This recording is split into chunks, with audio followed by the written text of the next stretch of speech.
그러면 정민철 선생님 모시겠습니다.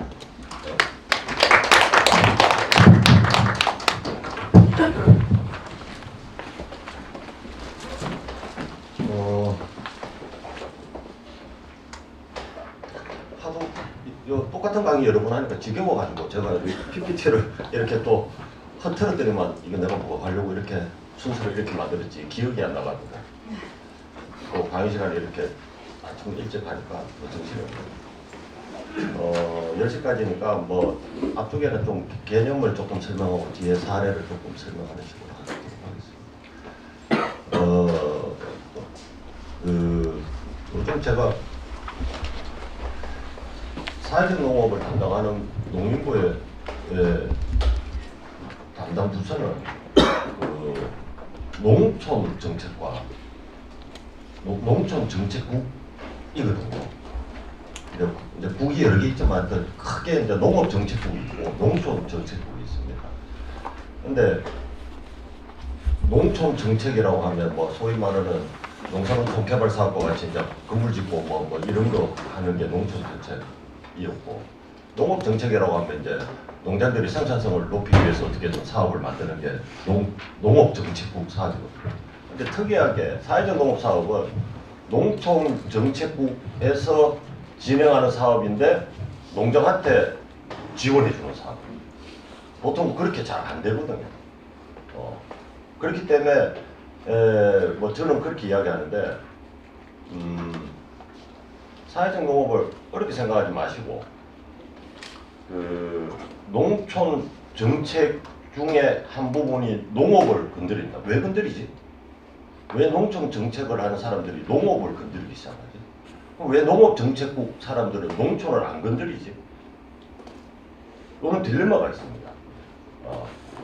그래 아마 농촌 정책국 사람들도 농업을 이렇게 알고는 있지만 사업 진행하는 방식이 다르다 보니까 사회적 농업은 다른 사업에 비해서는 조금 어렵게 진행되는 부분이 있긴 있습니다. 좀 어렵습니다, 이해하기도.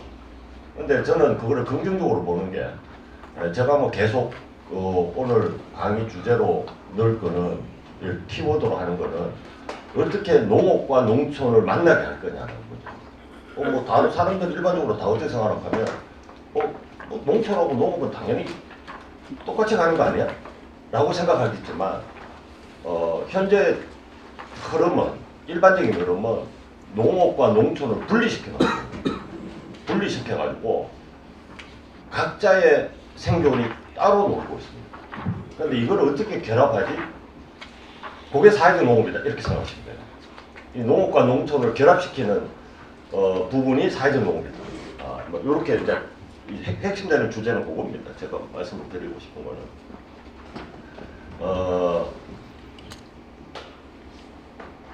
왜 그런가 하니까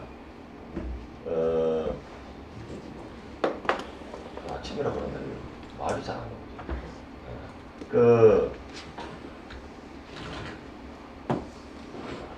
농업에 여러 가지 기능이 있었는데 우리가 소위 말하는 산업화라는 것을 겪는 과정에서 농업도 영향을 받습니다.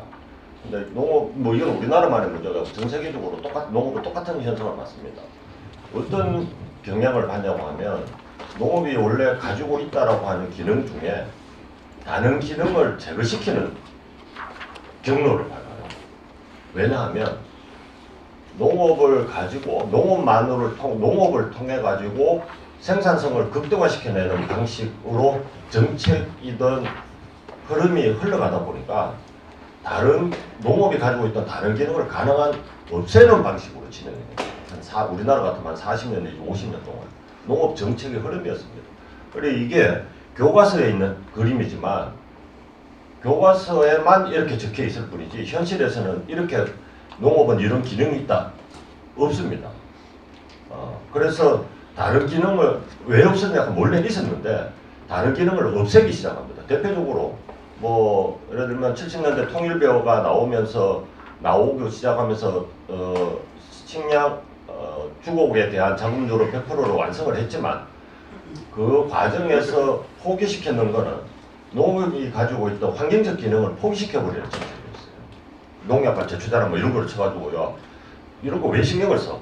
이 신경을 쓰지 말아야지만이 주곡은 자금률이 100%로 올라갈 수 있고 생산성은 극대화될 수가 있어요. 생산성이 극대화돼야지 농가들의 경제적인 기능은 극대화 갈 수가 있어. 이런 정책입니다. 그러니까 위에 있는 사회적 기능과 환경적 기능을 가능하면 농업에서 뭐 농업이라고 제가 통칭하고 있지만 농장에서 내지는 농민들한테서 그 기능을 제거시키는 정책이 50년 동안 진행되어 왔습니다. 근데 그러다 보니까 이런 문제가 생겨버린 거죠. 그래서 이렇게 한참 없애고 진행되다 보니까 이게 아니네 라고 생각이 들었는 게 99년도부터요. 99년도가 되면 친환경 농업 육성법이 만들어 중앙정부에서 이렇게 가서는 안 되겠어. 친환경 농업이라는 걸 좀 육성하겠어. 이거는 뭔가 하면 농업의 경제적 기능 왼쪽 아래쪽에 있는 경제적 기능에서 요 기능만을 살려놓고 나머지를 없애나가다가 한 40년 동안 99년도가 되면 중앙정부에서 드디어 뭐 어떤 생각을 하면 아니야 이 기능을 좀 넣어야 되겠어. 이걸 기능이 없어지다 보니까 너무 많은 문제가 생기네. 그리고 소비자들도 농산물을 찾지도 않네.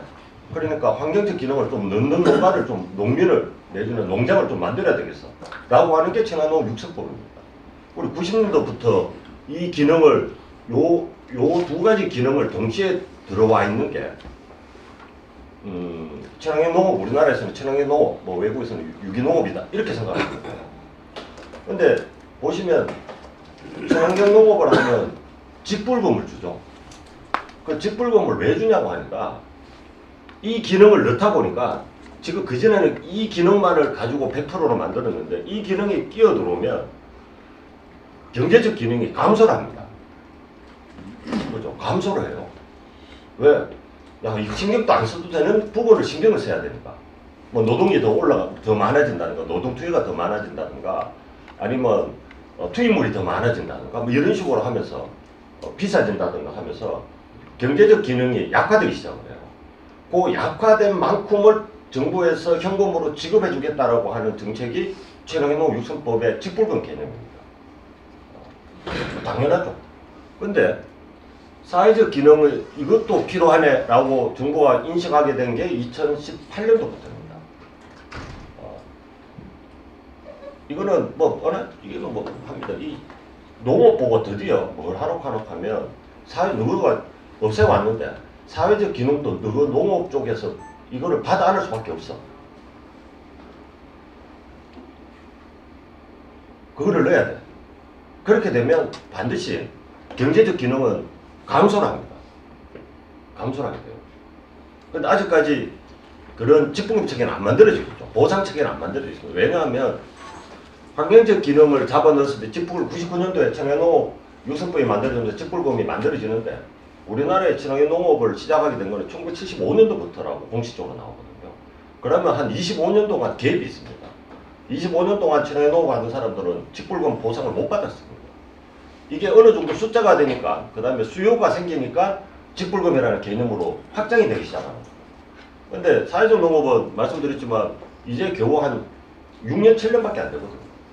그러니까 아직 뭐가 안 되냐 하니까 농가도 준비가 부족한 것도 있지만 사회적인 인식이 확장이 안 되는 거예요. 아직까지.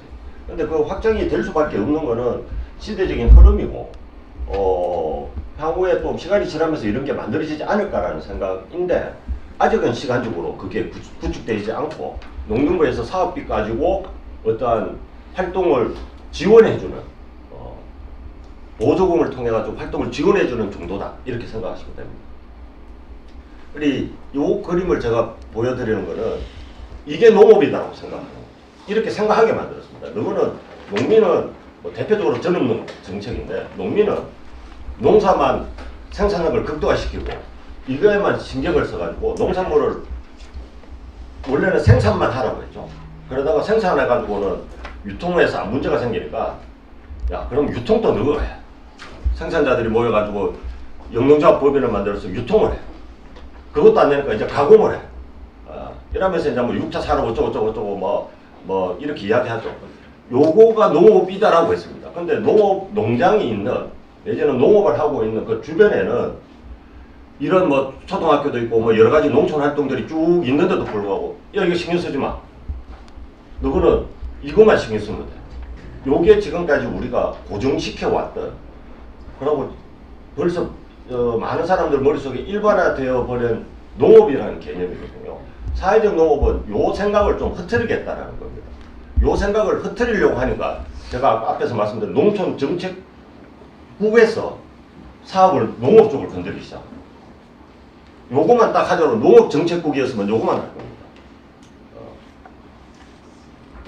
자, 그 다음에 사회적 농업하면 떠오르는 이미지는 이런 이미지를 떠올려요. 이제 우리나라의 특수성인데, 야, 뭐 이렇게 표지가 있고, 뭐 특히 이제 케어파, 뭐 치유농업 뭐 이런 식으로 개념으로 들어가면 이 그림을 떠올립니다. 보기만 해도 나아질 것 같고 뭐 이렇죠. 그리고 이렇게 모여가 뭐 나무 밑에서 이렇게 하고, 이게 이제 왜 유럽의 사회적 농업을 보고 오면 이런 것만 보고 오거든요. 근데 이게 안 되는 이유가 평균 경작 면적이 우리는 다릅니다. 이 친구들은 뭐 미국은 100헥타르가 평균 경작 면적이다. 170헥타르가. 유럽은 한 50헥타르가 평균 경작 면적이거든. 우리는 1헥타르밖에 못 넘어가는 거예요. 근데 이 상태에서 농가들한테 이 그림을 보여줘 버리면, 야, 이렇게 가면 돼 라고 해버리는 순간, 사회적 농업 초기에 케어팜이 들어왔을 때도 그렇습니다. 어느 지역에서는 산속에 뭐 한 10만 평에다가 뭐 어쩌고저쩌고 만들겠다 뭐 이런 식의 그림이 나오듯이, 우리가 이런 그림을 자꾸 보게 되면 사회적 농업을 할 수 있는 농가는 최소한 10헥타르 이상을 가진 농가다. 이렇게 가버리는 거죠. 왜? 1헥타르에서는 도저히 이 그림을 만들어낼 수가 없어요. 그러면 우리는 이 공간을 어떻게 설계를 해야 되냐라는 거예요. 사회적 농업을 하기 위해서 옆에 있는 땅을 다 한 5헥타르를 매입해야 돼? 임대를 해야 돼? 그래가지고 농사 짓던 곳을 갈아엎어가지고 잔디를 쫙 심고 정원을 쫙 만들어가지고 뭐 이렇게 만들어야 돼? 아니라는 거죠. 그러니까 이 공간적인 개념이 바뀌어버립니다. 우리나라 보면 한계에 의해 가지고. 그래서 우리는 어쩔 수 없이 그 공간을 단일 농장으로 보지 않고 소위 말하는 지역사회나 마을이라는 개념으로 이렇게 확장시켜 버리는 겁니다. 이게 이제 농업의 특징이 해가지고 사회적 농업도 바뀌어 나가야 되는 거죠. 그래, 어제 이제 기조 발제할 때도 그런 이야기가 계속 나왔지만, 배제냐 통합이냐는 개념이거든요. 배제나, 그러면 누가 배제를 하고 누가 통합시키지? 주체가 뭐지? 라고 했을 때는 우리나라의 특징은, 농업의 특징상 통합의 공간은 지역사회일 수밖에 없어지는 겁니다. 농장 하나에 살 수가 없는 겁니다. 통합의 주체는 지역사회일 수밖에 없고, 그렇기 때문에 관계자들은 지역사회인 사람이죠. 물론 제가 지금 지역사회라고 말했지만, 이거는 제가 그다음 마을이라고 표현했지만 그게 리일 수도 있고 면일 수도 있습니다. 이건 활동의 종류에 따라 가지고 달라져요. 근데 이 공간이라고 하는 개념은 우리는 어쩔 수 없이 단일 농가를 뛰어넘을 수밖에 없고, 그런 이유로 인해서 사회적 농업 사업에는 네트워크라고 하는 사업비를 설계할 수 있게 되어 있습니다. 다른 사업에는 이런 거를 네트워크 사업이라는 사업비가 뭐지? 이래야 되는데, 이게 뭐고 하면 어쩔 수 없이 개입해 들어와야 된다는 거죠. 주변 사람들한테. 뭐 제가 대표적으로 이런 말을 많이 합니다. 이게 제가 있는 마을이고, 여기 이제 제가 하는 농장이고, 여기가 행복 농장이거든요. 행복 농장, 그러고 한 45가구 한 100여 명 됩니다. 근데 여기에 행복 농장이 열심히 해가지고, 행복 농장은 다 아시겠지만 만성정신 질환자들 대상으로 한다는, 여기서 행복 농장 활동을 열심히 했어. 그러니까 만성정신 질환자가 매주 10명씩 들어와. 그러면 여기 있는 마을 사람들 입장에서는 한마디로 하면 매주 우리 동네는 인구의 10%가 되는 정신질환자들이 들어와가지고 그러고 정신질환자가 병이 뭐야? 아, 조현병이고 이래버리면 마을 사람들 입장에서는 기절해버리는 거예요. 그리고 요런 상황이 발생한다는 겁니다. 그 다음에 오늘 주제는 청년이지만 만성질환자는 싫어해도 청년들이 여기에 들어와서 한 10명이 들어와서 움직이면 마을 사람은 좋아하겠지? 안 좋아합니다. 싫어요. 은밀히 보면 싫어합니다. 좋을 때는 아유 청년들이고 나쁠 때는 젊은 분들 같아요. 제가 사례에서 나타납니다. 그러니까 항상 이제 제가 말씀드리고 싶은 거는 받는 주체가 있다는 겁니다. 사회적 농업. 단일 농가면 농장 주만 설득을 하면 돼요. 그 아래서만 움직이면 됩니다. 그런데 우리나라 구조상 단일 농장이 될 수가 없고 지역 사회가 될 수밖에 없는 상황에서는 그 지역 사회와 연결고리에 의해 가지고 이게 이 활동이 성공적이 될 수도 있고 실패할 수도 있다는 뜻이 되는 겁니다. 그 다음에 이제 청년 문제가 나타나죠. 청년들을 쉽게 생각하면 이렇습니다. 이게 하나가 여기 저희 농장 안이거든요. 농장 안으로만 들어오게 와서 여기에서만 생활하게 하면 실제로는 격리, 즉 배제하고 다를 바가 없습니다. 이 청년들을 어디로 통합시켜 나가나 하면 지역사회로 통합시켜 나간다는 것은 이 청년들이 지역사회에 남아있어야 된다는 거예요. 지역사회에 스며들어가야 된다는 겁니다. 사회적 농업에서는. 그죠? 자꾸 이제 우리가 이 친구 데려와가지고 농사 열심히 가르쳐가지고 성공적인 농민이 되면 좋겠네? 이게 농업정책국 청년농업이 육성하는 팀의 사고방식입니다. 자, 이제 하나가 이 청년들을 어떻게 볼 거냐라는 문제죠. 하나는 이 그림이 대충 한 2017년도에 귀농귀촌 정책에서 나왔던 그림 중에 하나인데 우리나라 농민들의 고령화율이 높은 거는 누구든지 다 아는 사실이죠. 한 50% 정도 되네. 농민들의 고령화율은. 그러니까 뭐 우리나라가 농민들이 고령화된 거 누가 몰라. 다 알지. 그러니까 뭐 시간이 지나면서 점점 고령화 된다라는 거는 다 알고 있던 사실이고 이거는 아무도 의심을 안 했는데 문제는 요거 때문이었습니다. 35세 미만 농민이 몇 명이냐 이거를 쭉 봤더니만 한국은 0.4%가 나와요. 근데 이게 5년 전에는 1.2%였고 그전 10년 전에는 뭐 1.8%였는데 이게 매년 주네? 이게 2017년도에 눈에 돌아버린 숫자였어요. 그러면서 갑자기 2017년도부터는 청년하면 이제 나이가 깡패라고 50대 청년하면 이제 막 난리가 나는 거죠. 막 사업비는 막 쏟아지기 시작하는 거죠. 근데 이게 이 정책이 맞았냐라는 고민을 해야 됩니다. 그러면서 요 그림에서 딱 나오는 그림이 뭔가 하면 우리나라 농민들의 청년 농업인이 없네? 라고 말하는 순간 중앙정부에서 생각하는 청년 농업인을 육성하자라고 나옵니다. 그럼 이 친구들은 농업만 해야 돼요. 앞에서 개념으로 농업정책국에서 쓰면 청년이 들어와서 우리는 농민이 필요해서 이 사업을 지원하지 청년을 위해서 하는 게 아니야. 그러니까 청년은 이 사업비를 받으면 농사만 지어야 돼. 농사 지어가지고 어떻게 먹고 살죠? 그거는 알 바가 아니고 농업정책국에서는 오로지 농업 경영체를 가진 청년이 나와야 됩니다. 이렇게 접근하게 돼요. 근데 우리가 볼 때 청년이라고 했을 때 농업을 해가지고 소득을 발생시켜야 돼요. 경영체를 만들었으니까. 사고가 전업농이라는 데 딱 한정되어 있습니다. 우리나라에서는. 신문 근데 매스컴의 신문에 보면 청년이 들어가서 몇 억의 매출을 올리고 이런 기사는 자꾸 나오죠. 그러니까 청년이 들어가기만 하면 농사지면 몇 억 매출을 올릴 줄 알아요. 그래 저는 항상 하는 말이 그 정도 매출을 올릴 수 있었으면 농민들이 아무도 농업을 포기 안 했지. 바보라 가지고 농업을 포기했냐고 이야기하는데 보시면 아시겠지만 농산물 매출이 1,000만 원 이하인 농가가 전체 농가의 70%입니다. 한마디로 하면 이런 거죠. 수능 치면 다 서울대 가는 줄 알아. 알고 보면 70%는 천만 원 이하의 매출을 올리고 있으면 뭐 승계농이 아닌 이상 도시에서 이주해서 농사를 처음 시작하는 청년들 같으면 대부분이 이쪽으로 전락할 가능성이 높거든요. 전락합니다. 이쪽으로 접근합니다. 근데 앞에서 말씀드렸지만 이 표에 있는 것과 같이 우리는 농업인이 필요해 라고 접근하는 순간 뭐가 되냐 하니까 이 청년들은 1000만 원 매출밖에 못 올리는데 농사 말고 딴 거는 못하게 막아버립니다. 왜? 농업인인데 왜 딴 직업을 사업자 등록증으로 해내? 왜 딴 일을 해? 뭐 이렇게 접근하는 거예요. 그리고 요 그림이 뭔고 하면 그러면 청년농업인이 하려고 하니까 시설이 없어가 그렇다고. 좋아. 시설을 우리 지어주겠어.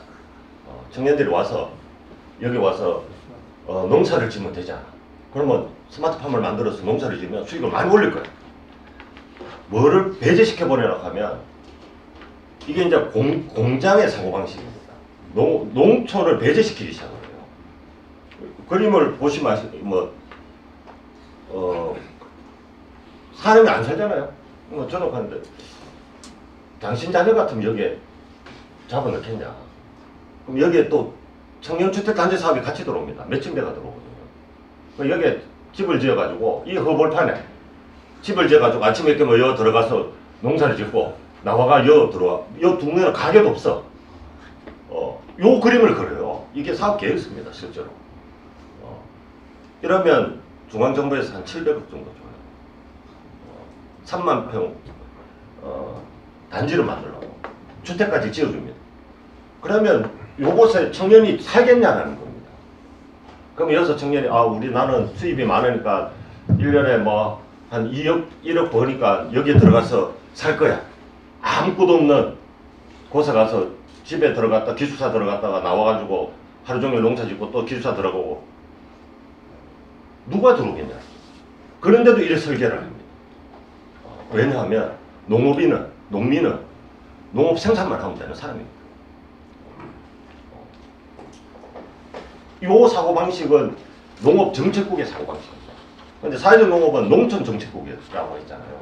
그래 이거는 뭔가 하면 제가 계속 말씀드린 사회적 농업은 요 그림을 사고를 할 때 농촌을 어떻게 끌어당기지? 요 사고를 하시면 됩니다. 농촌을 어떻게 농업이라는 부분하고 농촌을 연결시키지? 요 고민을 계속 하시면 돼요. 이게 중앙정부 정책을 하고 욕해서도 그렇긴 한데 이게 행안부에서 하는 청년마을 사업이거든요.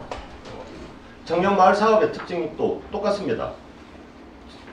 청년들로 구성되어진 마을을 하나 구축하라고 해요. 아니 세상에 마을에 청년만 사는 마을이 어디 있어? 어때 산속에 들어가는 것도 아니고.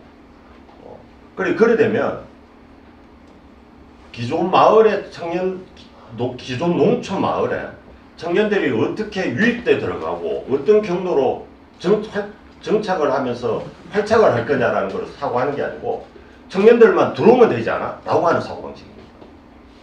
사회적 농업은 그렇게 하지 말아라고 하는 거예요. 기존의 마을이라고 하는 공간에 청년들이 어떻게 쭉 흡수돼 들어가지? 요 사고를 하는 거, 공간적인 개념이니까.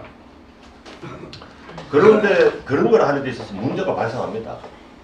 우리가 그러고 사회적 농업이라고 하는 곳에 농촌정책국에서 드디어 농업에 손을 벌린 이유가 있습니다. 왜 그런가 하니까 농촌 지역에 인구는 감소하고 저밀도에다가 인구가 감소하죠. 고령화되어지는 거 하는데 인구가 감소하면 어때? 좋지 뭐 라고 생각할 수 있는데 문제가 되는 거는 소위 말하는 서비스가 차단되어진다는 것입니다. 왜냐하면 우리나라에서 사회 서비스는 서비스 하니까 제가 많이 하는 게 도시에서 온 사람들한테 저희 마을에 오면 배달의 민족 그 앱을 작동시켜 보라고 하거든요. 그러면 충격을 받습니다. 배달이 하나도 안 되는 곳에 배민을 열어본 적이 없는 사람들한테 저희 동네 와서 배민을 열면 텅이라는 단어가 나와요. 우리 이런 것 뜨는 거 처음 봤다는 거야. 왜? 배달의 민족이 서비스가 안 되거든요. 저희 마을에서. 근데 이런 식으로 우리가 배민을 작동하는 것조차도 우리가 일반적으로 그냥 서비스라고 부릅니다. 우리나라의 서비스는 시장에서 작동하거든요. 시장에서 작동한다는 것은 인구 밀도가 일정하게 돼야지 경제성이 나오는 거죠. 그런데 농촌은 인구가 감소하다 보니까 이런 식으로 서비스는 축소하게 됩니다. 서비스는 축소되어지면 사람들은 뭐라고 생각하면 나의 삶의 질이 너무 떨어졌다는 생각. 서비스가 안 돼요. 뭐 대표적으로 저희들 같으면 지금 한 2,900명쯤 되는데 저희면은 2,500명 정도가 되면 농협이 통합되어지고 농협이 통합되어지면 하나로마트가 없어지거든요. 저희들은 지금도 바쁘는데 하나로마트 도시형 청년들이 5시 반 되면 하나로마트가 문을 닫아버려요. 지금도. 그럼 소주 한 병 사러 가려고 하면 8km로 가야 돼. 그럼 홀 세상에 이런 데가 있다니. 도시형 청년들 입장에서는 5시 반 그러니까 점심 때 소주를 사놨어야지. 오늘 저녁은 어떨 거라는 느낌을 미리 예측한다. 이게 훈련 안 된 친구들 입장에서는 황당무계합니다. 아니 그러니까 제가 한 번씩 도시에 가면 편하죠. 아니 11시인데도 아직 먹을 게 있단 말이야. 밖에 나가자마자 뭐 이런 겁니다. 근데 뭐 이것까지 요구할 수는 없지만 실제로는 농촌이라고 하는 곳은 인구가 감소를 하고 삶의 질이 떨어지고 그러니까 인구는 다시 더 감소하고 하는 그런 악순환 속에 들어가 있거든요. 이 과정에서 이 서비스를 어떻게 축소되어진 서비스를 어떻게 더 높이지? 라는 고민이 되는 거죠. 그런데 대부분 어떤 고민은 어떻게 해결하려고 하나 하면 이 문제를 문제는 이거야. 인구를 증가시키면 돼. 인구만 증가시키면 이 서비스는 덩달아 따라올 거야. 이렇게 했죠. 그러니까 모든 지자체는 지방소멸이라는 단어 하에 인구를 증가시키겠다는 정책을 펴니다. 그럼 몇 명을 증가시켜야 되나 하면 몇 명을 증가시켜야 되나 하면 보시면 전국면 정도의 면적은 서울의 구 2개를 합친 면적입니다. 공간적으로. 구 2개를 합치면 서울에 있는 인구를 조사하면 구 2개를 합치면 한 100만 명쯤 돼요. 우리는 17년도에 3,000명이었거든요. 인구를 얼마나 증가시켜야 되냐. 예를 들면 목포시가 저희 장곡면하고 비슷합니다. 사이즈가. 근데 목포시는 대충 한 23만 쯤 돼요. 저희들한테 찾아와서 이쪽 목포시에서도 한번 와가지고 하는 게 인구가 감소해가지고 시장이 작동 안 한다. 아니 무슨 23만 있는데 작동 안 하냐. 그러면 장곡면은 목포시만 따라가려고 해도 몇 명을 증가시켜야 돼? 그럼 20만 명을 증가시켜야 돼요. 홍성군에 면이 8개거든요. 그러면 서로 경쟁을 하다 보면 이 면이 다 작동시키려고 하면 실제로는 286, 160만 명을 끌고 들어와야 돼. 이게 가능하냐라는 거예요. 그런데도 여전히 이제 인구 증가를 목표로 합니다. 대부분. 근데 저는 이제 이 방법이 안 먹힐 거다. 사회적 농업을 하자라는 거는 이거였습니다. 초기에. 이 방법이 안 먹힐 것 같아, 이게. 그러면 지역 서비스를 지금 저밀도인 상태에서 지역 서비스를 작동시킬 방법이 없을까? 이 상태에서? 그럼 누가 하지, 이거를? 농촌에 제일 많은 게 뭐야? 뭐 저희 면 같은 경우에도 전체 가구의 50%는 농사를 짓거든요. 그러면 차라리 농업하는 쪽이 지역 사회에 지역 서비스를 제공하게 만들어보는 게 좋지 않아? 농업 어차피 먹고 살기도 힘들다고 하는데 이런 개념으로 이해하시면 돼요. 그러니까 지역 사회 서비스가 떨어져 있는 상태에서 농민이 그 다음에 농업을 경영하는 농장이 현장의 농장이 이런 서비스 역할을 해줘버리자. 그러니까 뭐 농장에 뭐 사회 배려자, 무슨 약자, 뭐 이런 사람을 데려와서 뭘 하고 아니 왜 이런 짓을 해야 되지? 라고 말할 때 전체적으로 보면 공간적으로 이런 서비스를 농업하는 쪽에서 맡기잖아. 어렵게 생각 안 하시면 돼요. 원래 청년이 있으면 우리나라에서 청년들을 농사를 가르치는 곳은 어디 있죠? 농고까지 빼고 하면 농대에서는 농민을 키우지 않으니까 뭐 여러 군데 있습니다. 농수산대학도 있고 그 다음에 농협중앙회에서 하는 농부 청년 농부 사관학교라는 것도 있고 한 곳에 모아가지고 집중적으로 교육을 시키거든요. 한 6개월 내지 몇 년 동안. 그런 다음에 이제 현장으로 가라 이렇게 되는 구조예요. 그런데 청년을 사회적 농업에서 하자는 거는 야 청년을 그러면 차라리 그런 우리 농촌에서는 이런 교육기관이 없으니까 교육기관을 농촌에 우리도 만들자 이렇게 하지 말고 새로 만들지 말고 농장 보고 농민이 그 청년을 가르쳐 이렇게 하는 겁니다. 서비스를 농민 보고 맡으라고 하는 거예요. 그렇게 이해하시면 돼요. 근데 특징이 있습니다. 그래야 이게 단점이 있는 게 아니고 장점이 있습니다. 이거는 뭐 지나가고 요거는 마찬가지인데 이제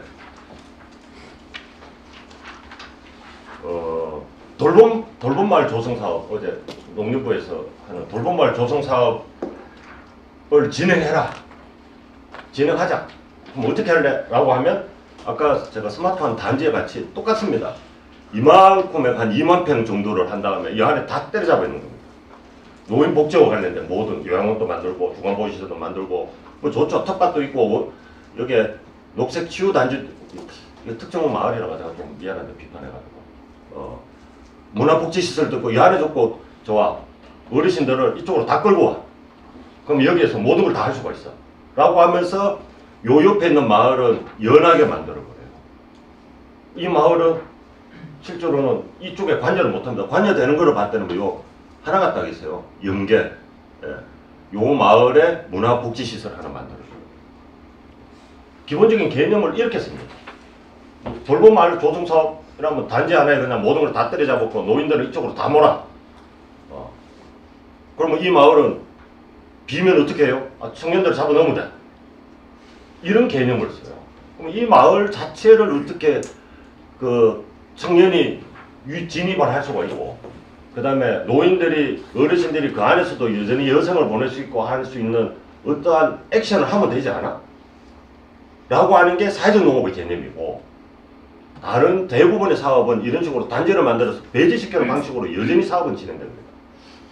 어제 사회적 농업은 사회 통합의 문제고 배제를 시키던 방식에서 통합시킨다라고 하는 개념이 이런 겁니다. 기존에 자기가 살던 곳하고 내지는 그 사람이 앞으로 살아볼 곳으로 진입시켜야 되는 거지. 이 친구들을 별도로 떼가지고 내지는 이 어르신들을 별도로 공간에 모아가지고 자기들만의 세상을 따로 만들어줘 라고 하는 개념이 아니라는 겁니다. 그렇기 때문에 사회적 농업이 특이한 방식이라는 겁니다. 기존에 흐르던 흐름과 다르다는 거죠. 자, 그 다음에 또 하나를 고민해. 사회적 농업은 그러면 청년들을 대상으로 할 때 뭘 해야 되지? 하고 할 때 이거는 뭐 여러 단계가 있습니다. 자꾸 청년들 데려가 농사 열심히 가르쳐가지고 농민으로 키워야지. 이거는 사회적 농업을 안 하셔도 돼요. 이거는 다른 사업이 있습니다. 그 사업비 받으시면 되고 사회적 농업은 좀 많이 넓혀져 있습니다. 그래서 저는 좀 봐야 되는 게 청년들이 들어와서 어떠한 이 농민이 되든 아니면 지역사회에서 창업을 하든 오랜 기간이 필요합니다. 보통은 뭐 1년 사업비 주고 청년 농민으로 키우라고 하는데 1년 만에 농민이 나올 것 같았으면 농민부가 농민을 너무 쉽게 생각하는 것 같다. 1년 만에 안 나온다. 우리가 그럼 결국 한 3년 내지 4년은 돼야지 농사를 지을지 말지. 그 다음에 또 하나가 여기 이제 저희들이 충남도 사업들을 조사를 했는 건데 보시면 사업이 요 단계부터 있습니다. 들어오면 돈을 줘요. 들어오면 이거 사업비를 줍니다. 근데 어느 날 갑자기 청년이 도시에 앉아가지고 이렇게 하고 생각하다가 나는 농민이 되겠어. 태어나서 한 번도 안 해봤는데. 라고 결심을 해서 충남으로 내려오면 사업을 신청할 수가 있어요. 이 청년들은 겁이 나죠. 내가 농업이 맞는지 안 맞는지, 내가 농촌에 살 수가 있을지 없을지 이런 걸 한 번도 태어나서 경험해보지 않고 내가 받는 거는 오로지 리틀 포레스트하고 그 다음에 여수인 내 고향밖에 없는데 어느 날 갑자기 나는 농민이 되겠어 라고 결심을 해야지 지원을 하는 겁니다. 요 앞에 단계가 없습니다. 그럼 이거 맞는지 안 맞는지 한 달 정도 테스트 해보면 어때? 이거 농촌에 맞는지 안 맞는지 한 한 달 정도 살아보면서 테스트 해보면 어때? 이거는 별도 사업비에서 있어요. 어디 내가 찾아보니까 문화관광과에 있더라고. 이런 거는 문화관광이고, 농업과 관련해서는 그런 게 사업비가 안 만들어집니다. 뭐 작년 같은 경우에는 시골 언니 사업 뭐 이런 것들이 있었지만 이게 몇 년이나 갈지 의심이 되는데, 사회적 농업은 장점은 여기서부터 여기까지 다 할 수가 있는 겁니다. 어느 정도. 근데 저는 좀 앞쪽을 좀 집중해야 된다고 보는 편인데, 좀 단계 우리가 하려고 하는 사회적 농업 사업비 가지고 이 청년을 받는다라고 했을 때는 이 친구를 농민을 만들 거야. 그럴 필요가 없다는 겁니다. 이게 사회적 농업 사업비의 장점입니다. 많이 열려있다. 그러니까 초기에 한 달간 왔다 가는 친구들을 위해서도 쓸 수가 있고, 1년간 있는 청년들을 위해서 쓸 수도 있고, 농업을 하겠다는 청년들도 쓸 수가 있고, 아니면 나는 농촌에 그냥 어떻게 살아볼까 귀촌을 생각하는 청년들을 위해서도 쓸 수가 있는 겁니다. 이런 식으로 열려있는 사업은 없습니다. 대부분은 야 이거는 농민이 되는 교육 과정을 짜면 강사료 하고 임대료를 줄게 이런 정도만 나오지 이렇게 열어놓지는 못해. 그래 어느 진입 경로가 이거 사회적 농업 사업에서는 열려 있습니다. 상관이 없어요. 요게 이제 장점이니까 우리 농장으로 봤을 때 우리 농장에 접근하는 청년들은 어디에 어떤 청년이지라고 보고 그 청년에 맞게 만들면 돼요. 자꾸 귀농 학교 같이 내지는 옛날 그 농민 교육 하듯이 3월달에 파종하고 뭐 이런 식으로 안 짜도 된다는 거죠. 그러고 말씀드렸지만 마을로 진입시키는 게 마을과 연결시키라고 했잖아요. 마을 활동에 많이 개입시켜야 됩니다. 이 청년들을 보면 농업인을 육성하는 청년 농업인을 육성하는 한다라고 하면 이런 거죠. 이 청년한테 농사 일을 시켜놓고 농장 아저씨는 동네 회의를 가. 회의 갈 때는 청년은 안 데려가. 그리고 1년 지나면 이 청년은 농장 안에서만 뺑뺑이 돌고 있고 아저씨는 전국을 다니면서 활동을 해요. 그리고 사회적 농업에서는 농장 아저씨가 돌아다닐 때 청년을 데리고 다니라고 하는 거예요. 단지 농업만 할 필요가 없다는 거예요. 그런 비용으로 쓸 수가 있다는 거죠. 근데 여기서 이제 어려운 점이 있습니다. 이게 제가 마을을 고려해라, 지역사회하고 연결시켜야 된다고 했을 때는 충돌 지점이 있습니다. 청년들을 오면 청년들은 이걸 하고 싶어요. 이런 거. 근데 마을 사람들은 이런 걸 하기 싫어요. 마을 사람들은 이런 걸 하기를 원해. 야, 뭐 젊은 애들, 뭐 저희들도 농장에 젊은 친구들이 있으니까 동네에 힘쓸 일이 있으면 다 불러요. 우리가 인력 회사냐 뭐 이런 생각이 들 정도로. 그리고 자, 요 경계에서 줄타기를 하는 겁니다. 어쩔 수가 없습니다. 근데 이것만 냅다 시키면 도망가 버리고, 이것만 냅다 시키면 마을 사람들은 젊은 것들이 요끼리 다리 쳐먹어라 이렇게 됩니다. 그리고 요것을 어떻게 경계점에서 줄타기를 하느냐.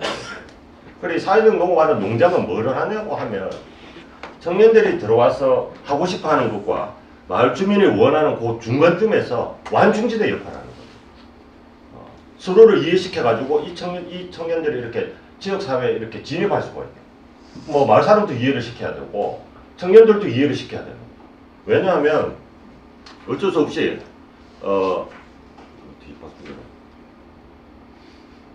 네.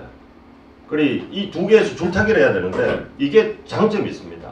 제가 이렇게 보면 농산물 매출이 한 3천만 원 이하에 되는 사람들을 위해서는 뭘 가르쳐야 될 거냐?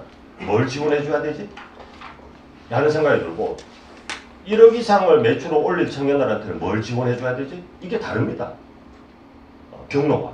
예를 들면 농산물 매출을 3천만 원 이상 이런 사람이 있죠. 필요하죠. 어제 뭐 황영호 박사가 말했지만 우리나라의 25% 농민이 전체 농산물의 75%를 생산합니다.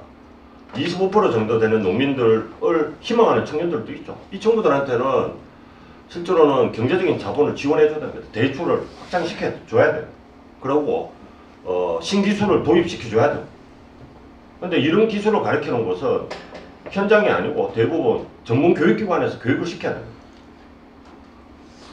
그리고 농민의 형태는 실제로는 자본을 기반으로 하는 경영을 시켜야 돼요. 한 5억, 10억을 투자했는데 경영을 안 해버리면 망하는 거죠. 그런데 많은 숫자는 제가 보면 요거는 경영인력과에서 하면 돼요. 농업정책국에 경영인력과가 있는데 이거는 그 사람들이 하면 됩니다. 아무리 해도 그분들은 이쪽으로 갑니다. 사고가. 근데 사회적 농업 쪽에서 하는 농민이라고 하실 때는 어느 쪽이냐 하면 이쪽입니다. 3천만 원 이하일 거라는 거죠. 2000년대 대부분. 자본을 투자할 자본이 없으니까 사회적 농업하는 농장을 찾아왔겠죠. 그리고 이 친구들한테 하는 거는 줘야 될 자본은 금융 자본이 아닙니다. 실제로는 제가 이제 멋있게 하면 사회적 자본이 사회 자본이라고 하는데 지역 사회 내에 연결망을 만들어주는 거예요. 관계망을 만들어주는 거예요. 그러니까 마을 내에 아는 사람을 많이 만들어주는 겁니다. 그래 저희 농장원 친구들도 이렇게 해요. 자기는 여기서 농사 좀 배워가지고 아유 홍성은 축산 냄새도 너무 많이 나고 황사도 심하고 이래가지고 못 사겠다.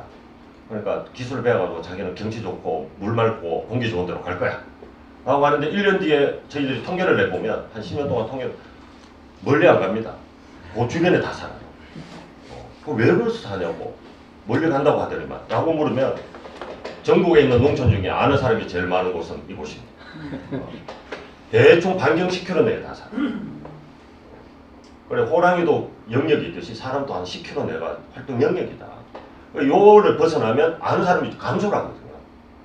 그래 관계망을 만들어주는 게 그 사람들한테는 이 청년들한테는 훨씬 지역사회에 정착하는데 농사기술을 가르쳐주는 것보다 우선적으로 이 사회적 관계망, 사회적 자본을 손에 쥐어주게 하는 게 훨씬 정착하는데 유리하더라는 거죠. 이 자본을 누가 가르쳐요? 요 농수산대학에서 야 지역 사람들하고 사귈 때는 이렇게 하는 거예요. 뭐 이런 걸 강요할 수는 없잖아요. 이런 건 어디야 마을에 있는 농장에서 가능한 거예요. 농장에서. 그 다음에 기술은 뭐 저희들은 야 기술은 할머니 옆집 할머니가 콩 심으면 따라가 심고 할머니가 물 주면 따라가 물 주면 돼. 실제로는 이거는 기술이라고 하는 거는 영농 활동의 아주 기본적인 것만 알려주면 되고 그 이후에는 옆에 사람들하고 관계막 속에서 배우게 됩니다. 전문 기술을 요구하는 게 아닙니다. 저희들이 보면 필요한 게 아니고 그렇기 때문에 교육은 현장에서 가르쳐야 돼요. 그래서 사회적 농업할 때 청년을 잡아놓는 겁니다. 이런 교육을 하라. 괜찮아. 현장에 있으면서 농사도 같이 직접적으로 해보고 그 다음에 농장주가 마을에 회의 가든가 주민자치회를 가든 동네 농민들 모임에 가든 다 데리고 다니면서 인사시키고 그 다음에 카페 가더라도 같이 데려가서 주인하고 인사시키고 이런 걸 하라고 하는 겁니다. 별도의 프로그램을 짜라고 하는 게 아니라 생전 우리는 퇴근할 때 아이고 하늘에 별도 많네 이런 것도 안 하는데 청년들을 모아서 뭘 프로그램을 짜라고 하면 갑자기 별 보기를 해요. 우리가 안 하는 거는 안 시켜도 됩니다. 우리가 하는 것만 하고 시켜도 돼요. 그거를 못 견디면 그거를 선생님 저는 리틀 포레스트 보니까 와서 매일 맛있는 하루 종일 밥만 해먹던데 뭐 이게 현장이 아니다라는 거 현실이 아니다라는 걸 보여줘야 되는 거죠. 그죠? 6시 내 고향 보면 할머니들하고 분역에서 매일 뭐 맛있는 거 저희들 취재 와서 그랬는데 광주리에 해가 논으로 점심 배달 안 하냐고. 아니 지금 이 양반이 지금 그러니까 그걸 찍어야 되니까 해달래. 그러니까 못하겠다 그랬는데 실제로는 이런 게 머릿속에 들어가 있는 거예요. 그렇진 않다. 현장에서는 그렇지 않고 어떻게 한다라는 걸 경험시켜주는 게 저는 사회적 농업을 하는 농장들이 청년들한테 줄 수 있는 다른 곳에서는 못 주는 그곳만이 줄 수 있는 특징이라고 봐요. 자기가 가지고 있는 자원을 극대화시켜내는 면 됩니다. 특별하게 할 필요가 없다라는 거죠. 그런 차원에서 저희들이 보면 농업과 농촌을 바라보는 시각도 시대에 따라 바뀝니다. 저는 뭐 이전에 농업과 농촌은 농사 짓는 사람들만 모여 사는 곳이고 농업은 오로지 농산물만 생산해서 서울로 물건을 공급해 주는 곳이다라는 개념이 1970년대 개념이고 이게 90년대, 2000년대로 넘어서 바뀝니다. 농업, 농촌 가면 농민을 빼고 누구도 농촌에 가면 뭐가 있죠? 농산물을 생산하는 농민들이 버글버글 사는 곳이 아닙니까? 이런 개념을 안 가집니다. 농촌은 환경이 좋고, 그 다음에 사회적으로, 사회문화적으로 어떠한 액션이 있는 곳이 아닙니까? 이런 개념을 가져요. 왜? 우리나라 전체 인구의 90%는 도시라는 곳에 가요. 농촌에 사는 인구는 8%밖에 안 됩니다. 90%는 그런 사고를 하고 있어. 8%만 그곳에 사는 사람들만 아이고 농업 농촌은 농업이라고 하는 건 농산물만 생산한다라고 스스로를 생각하는 거지. 전체 인구의 90%는 그걸 생각을 안 해요. 이거는 우리나라만의 현상이 아니고 전 세계 다른 지역에서 똑같습니다. 우리가 어제 이제 김재석 박사가 이야기하면서 농업의 다기능성 이렇게 이야기를 했는데 유리온실이나 스마트팜으로 유명한 네덜란드나 이쪽 나라로의 농업의 변화를 봐도 이쪽만 있는 게 아닙니다. 유리온실 해가지고 하이테크놀 아주 고급 기술로 대량 생산하고 어마어마한 생산력을 가지고 있고 하는 곳은 네덜란드의 농업 중에서도 일부분에 불과해요. TV에서는 맨날 그것만 보여주니까 네덜란드 농업은 다 그래 하는 줄 알아요. 근데 실제로는 네덜란드도 1970년도부터 분화합니다. 농업은. 분화를 해요. 그래서 그렇게 하는 농업은 전체 농업의 한 10% 정도가 있고 나머지 90% 농업은 그런 농업, 유료온실을 가지고 그렇게 하는 농업이 아닌 거죠. 어떤 농업인가 하면 말했지만 사회적 농업도 마찬가지고 이러한 농업의 생산성이 아니고 다른 기능을 잡아넣는 농업들이 등장하기 시작하는 거예요. 1970년도부터. 지금은 네덜란드 농업이 이렇게 나눠져 있다. 이렇게 표시를 해요. 근데 우리만 모든 농업은 생산성을 높이기 위한 방향으로 다 끌고 와버린 겁니다. 지금 한 50년 동안. 소규모 농가. 이러한 흐름 속에서 어떤 액션이 있는가를 제가 지금부터 한 30분 정도 사례를 몇 가지만 공간적인 개념을 좀 이렇게 많이 좀 가지고 있었어야 됩니다. 예를 들면 이게 저희 농장이거든요. 비닐하우스 8개를 하고 있습니다. 논은 한 2,000평 정도를 하고 있고 3차소 재단. 그러니까 365일 일해야 돼요. 겨울에도 합니다. 자, 근데 이 사진을 보여주면 두 가지 개념을 가집니다. 이제 제가 이제 일반 농업하고 사회적 농업의 차이점을 계속 조금씩 말씀을 드릴 건데 이 사진을 보여드리면 2013년도 사진이거든요. 2013년도에는 저희 농장에 오는 친구들이 숫자도 많았지만 연식도 조금 높았습니다. 근데 이 사진을 보고 어떻게 생각하나 하면 야 하우스 8동에 사람이 이렇게 많단 말이야. 젊은 사람들이 왔으니까 그러면 여는 생산성을 높이기 위해서는 일반적으로 그래서 야 하우스를 더 지어. 그래가지고 유통도 좀 적극적으로 해가지고 이 친구들이 수익을 더 많이 가져가게 해야 되는 거 아니야? 라고 하는 게 아까 말씀드린 일반적인 농업의 이 기존 관점입니다. 그런데 저희들은 그럼 그렇게 하면 이 친구들이 농업의 농민이 되고 농사를 짓기 시작했으니까 이게 사회적 농업인가? 이렇게 생각할 수도 있어요. 이것도 사회적 농업 아니야? 이거는 아까 말씀드렸지만 농촌 정책국에서 굳이 이 일을 할 필요가 없습니다. 이거는 농업 정책국에서 하면 돼요. 그쪽에서 하게 놔두세요. 우리 쪽에서 생각했던 고민거리를 이런 방식이었습니다. 이 친구들 어떻게 독립시키지? 우리 농장에 있지만 말고 야 1년 2년 됐으니까 너 나가. 농장 입장에서는 어떻게 돼요? 1년간 숙련을 시켜놓으면 나가는 구조라요. 그리고 우리한테는 또 누가 오냐고? 초보가 오는 거죠. 그래 이 동네 어르신들이 계속 야단치고 야 너는 왜 이렇게 10년이 돼도 이렇게 생산성이 안 올라가냐? 왜 안 올라가냐? 매년 초짜만 받는 숙련된 놈들은 다 독립에 나가니까요. 우리가 생산성을 높이려고 했으면 이 친구들 붙잡으면 돼요.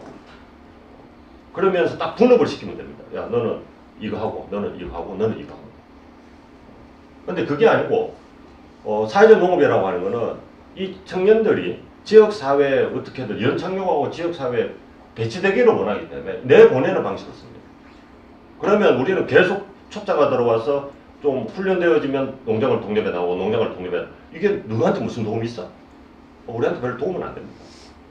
왜냐하면 처음 온 친구들이 사고를 치는 거 보면 이 농장을 망치는 걸 보면 상상을 초월하는 사고를 많이 치거든요. 아니 어떻게 이렇게 고장낼 수가 있지? 의도적으로 하고 싶어도 이러는 못하겠다고 하는 것들이 많이 발생해요. 어쨌든 그러다 보면 저희 농장 입장에서는 생산성은 후퇴하게 됩니다. 이것만 있는 게 아니라 아까 말씀드렸지만 농촌 마을에 사람들의 관계망을 확장시킨다라고 하는 거는 이 친구들한테 야 농사 짓고 있는데 야 잠시 중단하고 마을에서 그 길 청소한다 다 나가자 뭐 눈치해야 된다 다 나가자 이래버리는 순간 저희들 농장은 생산성이 후퇴하게 됩니다. 그러면 젊은 친구들은 그래도 그러지 말고 빨리 우리 거 빨리 하고 갑시다. 우리 거 빨리 하고 나면 동네 사람들이 다 해버렸어. 그러면 이제 요거도 묻기 시작하는 거죠. 그러니까 이러든 저러든 생산성은 후퇴하게 되는 거예요. 어디까지 후퇴할 거냐라는 걸 고민해야 되는 거예요. 제가 왜 그렇게 생각을 했나 하면 농촌 사회라고 하는 우리가 소위 말하는 지역 사회라고 하는 거는 일반적으로 도시에서 작동하는 메커니즘과 다른 메커니즘이 작동합니다. 대표적으로 뭐 저희들이 제가 강의할 때마다 쓰는 이야기가 그건데 야 너 차가 논두렁에 빠졌어. 어디 연락해야 돼? 카센터 연락, 보험회사 연락해서 SOS 불러야죠. 이러면 야 너는 아직 훈련이 덜 됐어. 좀 더 해야 돼. 우리는 보통 뭐부터 떠오르나 하면 동네 트랙터 가진 사람부터 떠오르고 그게 뭔가 하면 소위 말하는 도시에 있는 메커니즘, 사고하는 메커니즘과 농촌에서 돌아가는 메커니즘 또 이런 거죠. 쌤 보일러 고장 났습니다. 그래? 그럼 보일러 수리를 누구를 부리지? 동네 보일러 누가 수리할 줄 알지? 이거를 사고하는 거. 그럼 분명히 동네에서 그런 거 역할을 맡은 사람이 있습니다.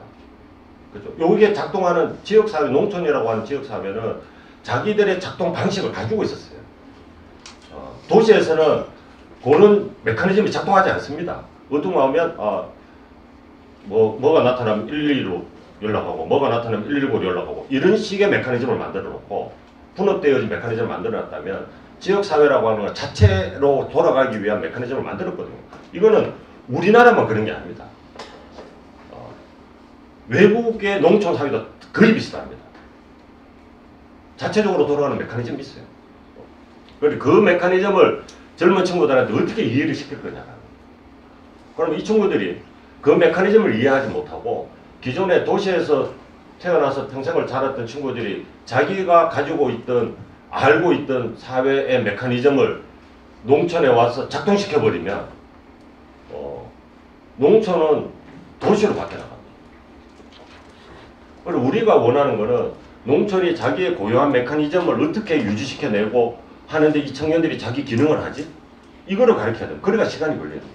아까 제가 말씀드렸습니다. 그러다가 이거를 가르치려고 하면 시간이 뺏기는 거예요.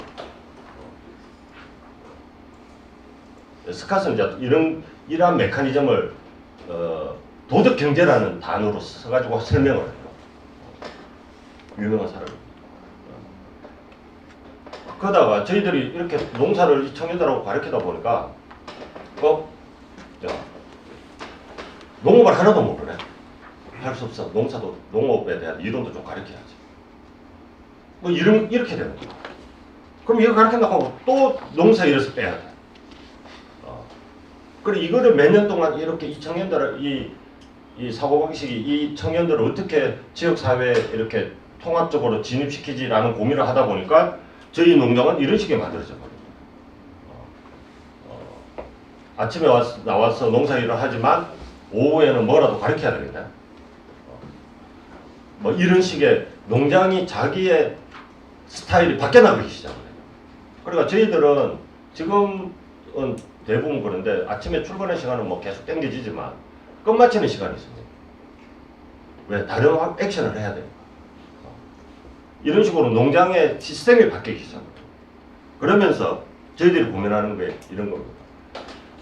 농업 생산활동, 경제적인 활동을 어느 정도로 유지하고 사회적 기능을 하는 활동을 어느 정도로 유지할 거냐. 이게 유지되는 이게 늘어나는 만큼 저희들은 경제적인 기능이 후퇴하기 시작합니다. 우리는 자꾸 어떻게 생각하나 하면 소위 말하는 비즈니스라는 단어를 넣으면 이 활동을 통해서 경제적인 수익을 올리고 또 이 활동을 통해서도 경제적인 수익을 올릴 거라고 생각을 해요. 근데 아직은 안 올라갑니다. 아까 제가 처음에 말씀드렸지만 친환경 농업도 25년 뒤에 이 후퇴한 이 활동을 통해서 친환경 농업은 이제 환경적 활동을 통해서 후퇴한 만큼을 직불금이라는 식으로 보상을 하기 시작했는 게 활동을 시작하고 25년 뒤였습니다. 사회적 농업 같은 경우에도 이걸 활동을 하면서 후퇴를 할 거라요. 생산성을. 경제적 기능은 후퇴를 합니다. 이 경제적 활동이 후퇴한 걸 언제 보상할 거냐는 모릅니다. 할지도 모르겠고. 하지만 처음에 맡고 있는 우리 쪽 같은 경우에는 이거는 후퇴할 거다라고 예상을 하셔야 됩니다. 예를 들면 만성정지 질환자, 행군노동에 만성정지 질환자가 왔는데 이 사람을 노동력으로 생각하는 순간 학대가 되고요. 똑같은 활동을 해도 야 생산성 올려야 되니까 빨리 밥 만들어. 밭을 못 만들었어. 그럼 밥만 잘 만들게 계속 가르쳐. 그러는 순간 이게 뭐가 되나 하면 사회복지하는 쪽에서 볼 때는 이건 학대가 되거든요. 그럼 어떻게 해야 되냐는 거죠.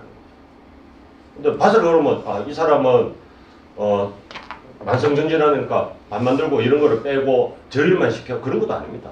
근데 전체적인 일을 같이 하지만 이게 제가 말씀드린 청년들도 마찬가지입니다. 이 청년들을 통해 가지고 생산성이 올라갔다라고 하면 소위 말하는 청년들을 이용했는 거지 이 청년들을 위해서 했는 게 아니게 돼버립니다. 요 경계선을 어떻게 잡느냐는 문제죠. 뭐 이거는 행복노조 이야기 또 보실 분은 지금 113호로 가시면 됩니다. 요런 거 사례를 또 하나 말씀드립니다. 지난 정권부터 지금 정권까지 공통점은 지난 정권은 청년이라는 단어를 많이 썼다면 이번 정권은 MZ라는 단어를 많이 쓰고 있다. 이거 말고 차이는 없이 그 세대 이름을 등장시키면 등장을 한 사업들은 많이 있습니다. 저희들도 충남도 사업 중에 하나로 이런 사업을 하나 받았었거든요. 정주환경개선 사업. 그러니까 집 짓는 사업이었어요. 그때 저희들도 제안했을 때 했는 방식은 이거였습니다. 야, 동네 아까 제가 그런 사진을 보여주면서 야, 우리 동네에 청년이 많은데 살 데가 없어. 그러니까 주택을 지어줘야 되는 거 아니야. 이랬더니 저는 뭐 그때는 청년은 깡패다 라고 할 정도 사업비 줄 테니까 청년들을 위한 주택을 지어줘야 돼 라고 해가지고 실제 지었어요. 여자주택, 여성주택. 좋죠. 그리고 남성주택도 일 안 하면 한 개 지었어. 두 개를 지어가지고 원래 두 개 짓는 거였거든. 남자주택 하나. 남녀를 같이 열 수는 없으니까 여자주택 하나 짓는다고 해가지고 사업을 신청했는 거예요. 그러면 여러분 생각할 때는 야 효분농장 가면 주택도 이렇게 럭셔리한 게 있고 그 다음에 농장에서 일도 하고 공부도 하고 좋겠네 라고 하지만 이 상태에서 문제가 생깁니다. 왜냐하면 지금 기존에 청년들이 살던 곳이 어딘가 하면 원래 어르신들이 동네 주민들이 살던 곳을 저희들이 임대해가지고 살고 있었거든요. 옛날 집을. 근데 동네 사람 보기 동네 주변 아까 마을을 고려할 수밖에 없다 주변을 라고 했는 거거든. 마을 주민 볼 때는 이런 거죠. 야 나는 이 동네에 60년 살았는데 한 번도 너희 집 어떠냐라는 걸 안 물어보더니만 젊은 것들이 와가지고 일도 잘 못하는데 집을 새로 지어줘 라고 하는 순간 갑자기 주변에서는 통합을 안 시켜줘요. 배제를 시키기 시작. 그리고 야 그래 너끼리 잘 먹고 잘 살아 자식들. 이 말이 나오기 시작합니다. 우리가 이제 개별 농장이면 상관이 없죠. 제 땅이 한 10헥타르쯤 돼가지고 집을 짓든 말든 옆집은 망원경으로 봐야지 보여. 뭐 이러면 상관이 없어요. 저는 뭐 또 저래가 애들 받았나 봐 이런데 그게 아니고 저희들은 농장 마을 한가운데 딱 있거든요. 농장이. 우리가 뭘 하는지 다 알아 동네 사람들. 그런데 집을 서로 지었다고? 우리 봤더니만 무허가가 73%고 30 이상 된 게 70%쯤 돼요. 근데 우리 집은 너희 집 보일러 잘 돌아가냐 한 번도 안 물어보는데 갑자기 젊은 애들 왔다고 새 집을 5억을 들여서 새 집을 지었다 라고 소문이 쫙 터지는 순간 갑자기 통합의 주체가 돼야 될 마을이라는 곳은 통합을 안 시켜줍니다. 우리나라의 특징입니다. 배제를 시키시죠. 그럼 어떻게 해야 돼요? 야, 한 개만 짓자. 내가 봐도 여성들이 사는 곳은 동네 집이 너무 장문 자체가 안 좋아. 그래, 할아버지 자꾸 문을 벅벅 열어가지고 애들이 하도 놀라니까 여성들을 위한 주택은 짓고 야 남성 주택 너는 짓지 마. 짓지 말고 동네 주민들 집을 다 건축 주세요. 그 돈 가지고. 그 돈 가지고 다 건축주면서 이렇게 이야기를 하는 거죠. 이 마을은 청년들을 받아줘가지고 고마워가지고 정부에서 주민들이 뭐 사업 이름 명칭이 뭐고 뭐 이런 거 모르잖아요. 그냥 젊은 청년들 받아줘가지고 집 다 집 건축주겠다. 한 집당 2천만 원씩까지 해가지고 샷이 다 건축줄게. 청년을 받아줘가지고. 이랬더니만 옆에 마을에서 연락 와서 우리도 청년을 받겠다. 청년을 받았더니만 집을 다 건축준다고. 이렇게 스토리가 흘러가는 겁니다. 그래 건축줬어요. 요게 뭔가 하면 제가 말씀드렸지만 사회적 농업에서는 청년을 위한다라고 하는 것 자체가 청년들만 위해서는 안 된다는 거예요. 왜? 우리나라 농업의 특징이에요. 앞에 제가 말씀드린 규모의 특징에 대해 가지고 이것의 활동이 지역사회와 연결이 되지 않으면 이 청년들을 지역사회로 진입시키고 배치시키고 활착시킬 수가 없는 구조라는 거예요. 그리고 어쩔 수 없이 우리는 끊임없이 고민을 일을 할 때 청년들을 하고 일을 하면서도 지역 주민들하고 관계망을 어떻게 유지하지? 이런 고민을 할 수밖에 없는 상황이 한국농업의 특징이라는 겁니다. 유럽에서는 그 고민을 우리보다 적게 해도 돼요. 괜찮아요.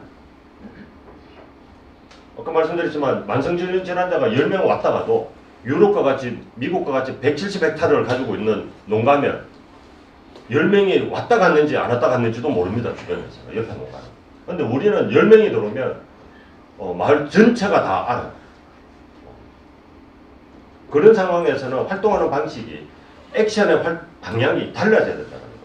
그래서 저는 사회적 농업이라고 했을 때 사회를 뭐를 말하냐고 했을 때는 대부분 지역사회라고 말합니다.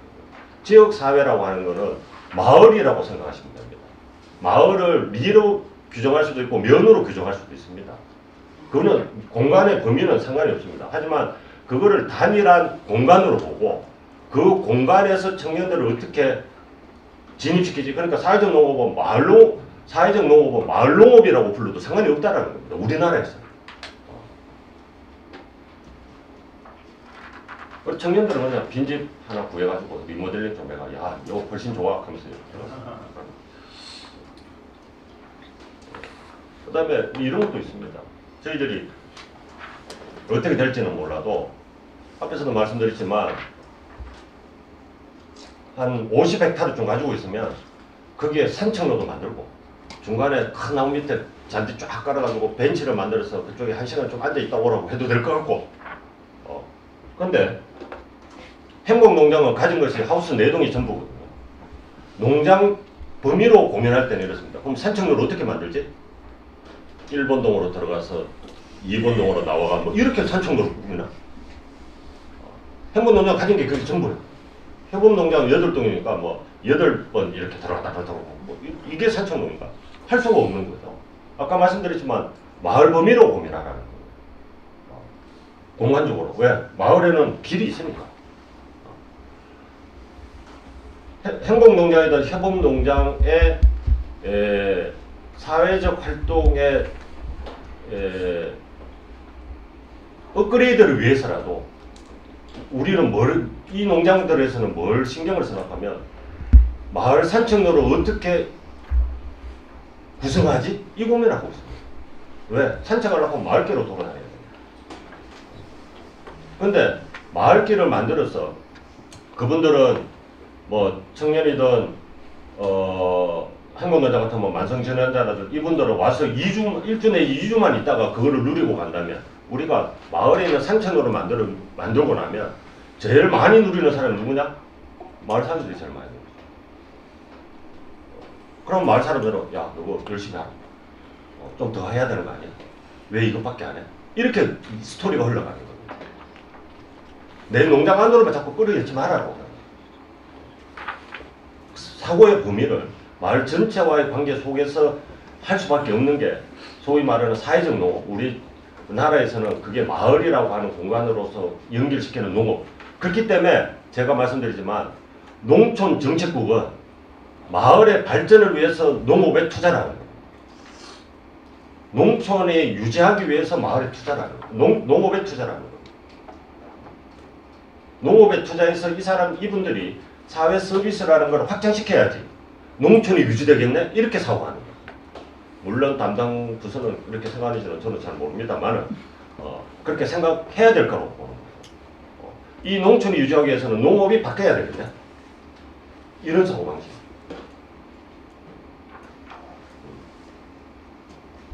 그 다음에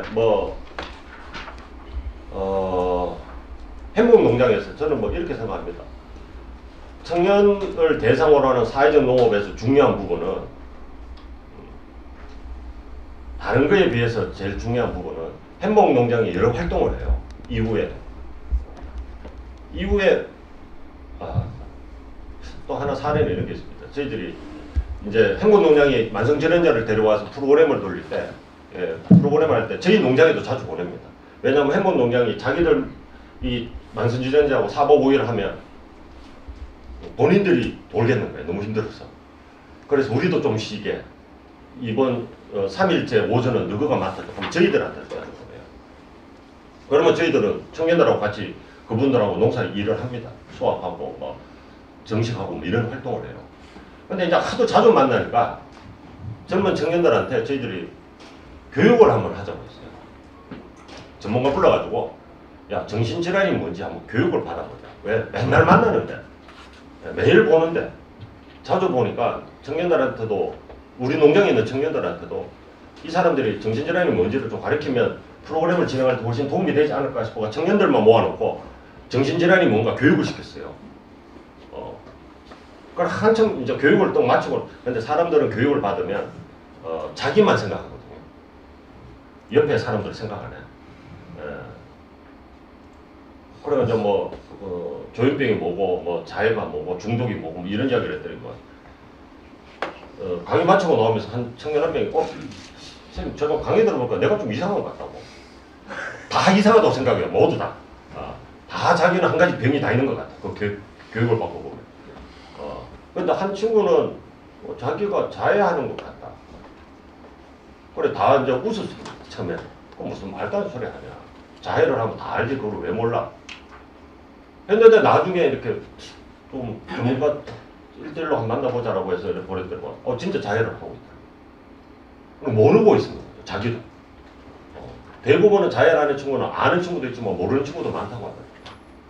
그리고 청년들에 대한 부분도 단지 야 청년은 데려왔으니까 청년들은 이런 거 없고 이런 것도 없으니까 우리가 지원해줘가 이런 거 붙이면 하우스 지어주고 농사기술 가르쳐가지고 먹고 살기만 하면 청년들을 위한 사업이 아닌가라고 생각하지만 사회적 농업의 특징은 키워드 한 가지만 가지고 이루어지는 게 아닙니다.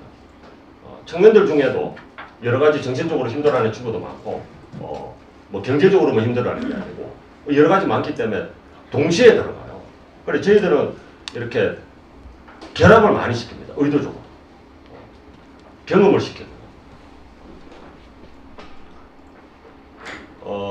그래 사회적 농업을 할 때 범위를 대상자를 어디서 찾느냐 하는 문제도 부담 나오는 문제입니다. 대부분 사회적 농업을 하면 특히 청년들하고 할 때 청년들을 어떻게 찾아? 그러니까 우리는 이런 조건 해주고 저런 지원을 해줄 테니 우리한테 오세요라고 막 홍보를 하거든요. 두 가지가 있습니다. 하나는 농장이 직접 찾지 말고 청년들과 접촉을 많이 하고 있는 단체하고 연결을 해야. 직접 찾지 마라. 청년들을 어디 보내지 못해가지고 몸부림치는 수도권에 있는 청년 단체들이 여럿 있습니다. 그 단체하고 농장이 만나면 돼요. 그 단체가 이름이 들어있는 뭐 예전에는 실제로는 그런 단체들이 서울에 있는 청년허브라는 곳에 다 모여 있었습니다. 그리고 그런 지역 사회도 그런 청소년이나 청년을 데리고 있는 그룹들이 많이 있습니다. 찾아보시면 그 단체하고 손을 잡아야 돼요. 우리가 직접 모으는 게 아니고 그런 단체가 모아놓고 있는 청년들을 우리 농장하고 조인트해서 그 프로그램 일환으로 우리한테 들어오면 됩니다. 그 다음에 두 번째는 저희들도 하는 방식인데 지역 사회에서 찾아라고 합니다. 지역 사회도 청년이 있어, 청소년이 있어. 그 청소년을 무선적으로 대상으로 멀리서 찾지 말아요. 뭐 이런 식으로 흘러갑니다.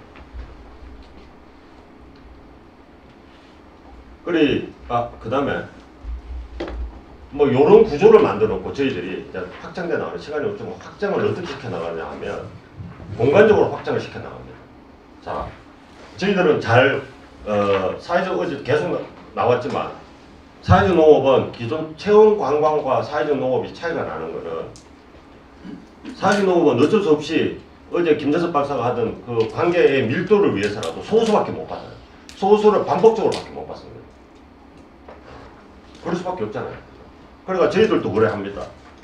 소수를 2주간 받든 소수를 반복적으로 받는 방식으로.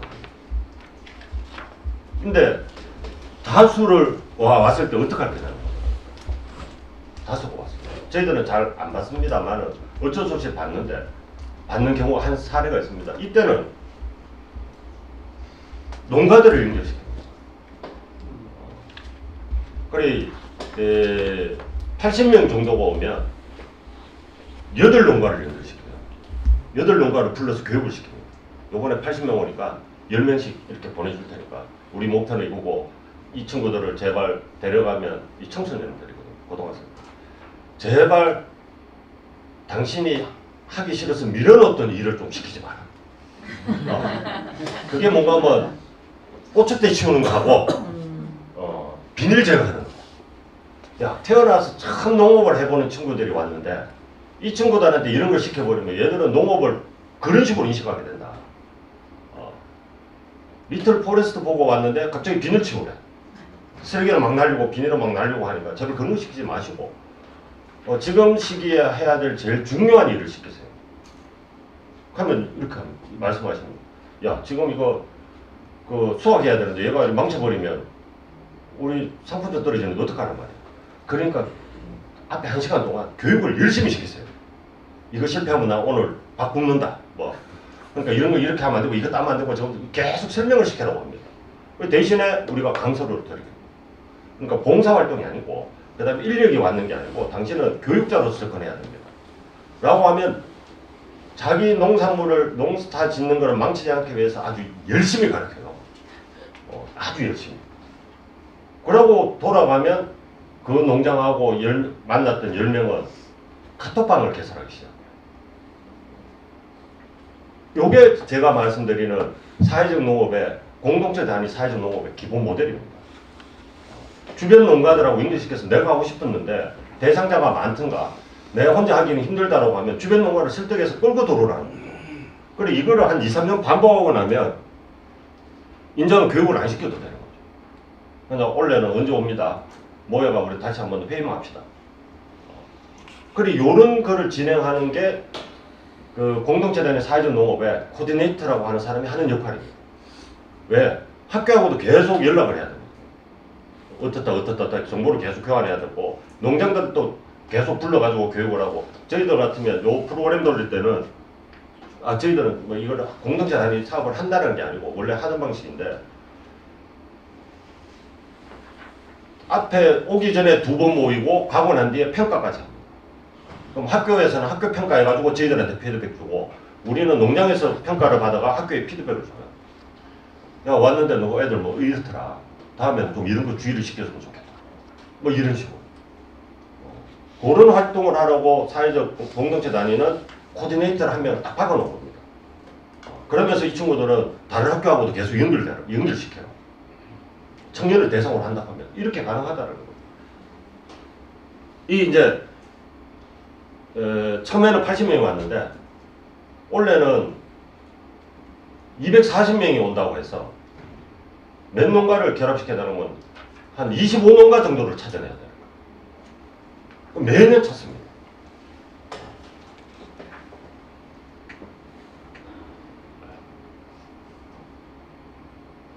그렇기 때문에 사회적 농업에서 중요한 거는 단지 예전에는 내 농장 안에만 파묻혀 있던 것들이 내 농장만 어떻게든 잘 굴리면 된다라고 하는 것들이 아니라는 겁니다. 청년들과 관련해서는 청년들을 아까 케어하고 있는 뭐 내지는 관계망을 맺고 있는 서울에 있는 단체들하고도 농장이 연결을 시켜야 되는 거죠. 가서 이야기도 하고 우리 농장을 어떻게 하는 소개도 하고 오면 우리는 이런 거 해주겠다라고 하는 소개도 하고 너가 필요한 건 뭐야? 뭐 이런 식으로 연결이 되는 거예요. 왜? 필요가 많거든요. 그 다음에 청소년들도 마찬가지. 그리고 농장은 하나의 농장은 예전에는 하나의 농장이 너거는 외부와의 관계를 다 끊어. 너거는 생산량을 극대화하고 되기 때문에 농업하고 농기술센터하고 관계를 맺으면 돼. 라고 하던 시대에서 사회적 농업을 하는 농장은 그 관계를 벗어나가지고 생산 기술만 관계되는 단체가 아니고 청년 단체하고 만나야 되고 청소년 단체들하고 만나기 시작해야 돼. 그러니까 이 관계도가 확장되기 시작합니다. 학교하고도 만나야 돼. 생전 안 만나던 학교 선생님들하고도 만나야 돼. 그래서 네트워크가 중요하다라고 합니다. 안 그러면 내가 모집하게 되면 너무 힘들어져요. 이제 그게 확장이 됩니다. 아까 말씀드렸지만 저희들이 농장에서 청년들을 데리고 하니까 옆에 농장에서 하는 거죠. 아니 왜 니만 청년들 받아가지고 하냐. 우리도 할 청년을 좀 보내다. 뭐 이런 농장이 나타납니다.